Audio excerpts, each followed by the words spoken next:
Hi everybody, I'm Chris Komater. Welcome to my exhibition Family Album on view at Mercury 20 Gallery in Oakland through September 5th. Today I'd like to talk about the final image in the show. This is a picture of my sister Sue at her 50th birthday party. My family and I celebrated her birthday on the beach in Florida. And I feel like this image really captures Sue's vibrance or love of life, her sort of whimsical nature, and also having grown up in a Catholic background, it reminded me of images of the Virgin ascending to heaven. So this is sort of like an image of Sue ascending. Sue passed away about 9 years after this image was taken, one of the really great dramatic tragedies of my family's history. So what I'd like to do is I'd like to read you something that I read at her memorial service the summer after she passed away.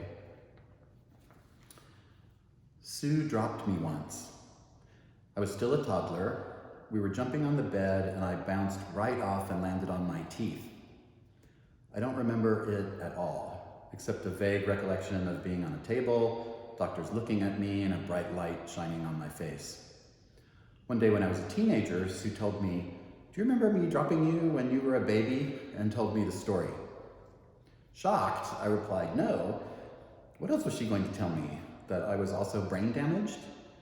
I detected that she was carrying around a slight sense of guilt, but having no access to the memory and ostensibly suffering no consequences, I tried to allay her perceived concerns. No, I have no memory whatsoever. What I relished was this idea that I had finally been able to jump on the bed, which Mom and Dad never allowed. I imagined us bouncing around and laughing, her tickling me and trying to make me bounce higher and higher, that unrestrained joy that you see in kids' faces. Then a few years later, she asked me, "Do you remember me driving you and Mark around in the station wagon," my brother Mark and I, "and going over that bump in the road?" Oh no, I thought, what now? Well, she continued, "I thought it'd be fun to go over that bump really fast with you guys.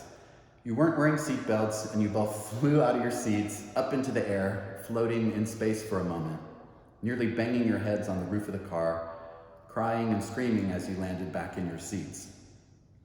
She laughed, more amused by the memory than disturbed by the thought of seatbeltless kids flying around in a speeding car.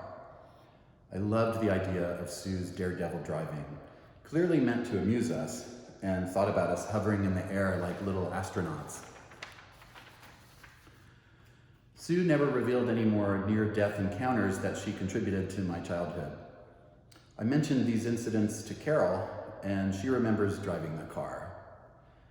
My brother Mark and I do that sometimes, occasionally appropriating the memories of each other as our own. "Hey, that happened to me, not you." It never seems to matter much who had the actual experience. As siblings, our memories have become part of a collective, mythic childhood narrative where nothing much went wrong, where the joy of just being together overrode concerns for personal safety or even potential brain damage. Sue, or maybe Carol, gave me the closest thing to being an astronaut, which surely every boy my age at some point desired to be. Missing Sue is like what I imagine astronauts feel when they return to Earth. The heaviness of gravity suddenly apparent after months of weightlessness. If Sue didn't kill me by dropping me or driving like a crazy woman, she made me feel every day that we were together that we were little kids jumping on a bed, higher and higher, laughing hysterically. Just one more time, please. I want to yell. A little kid again. Come on, Susie, one more time.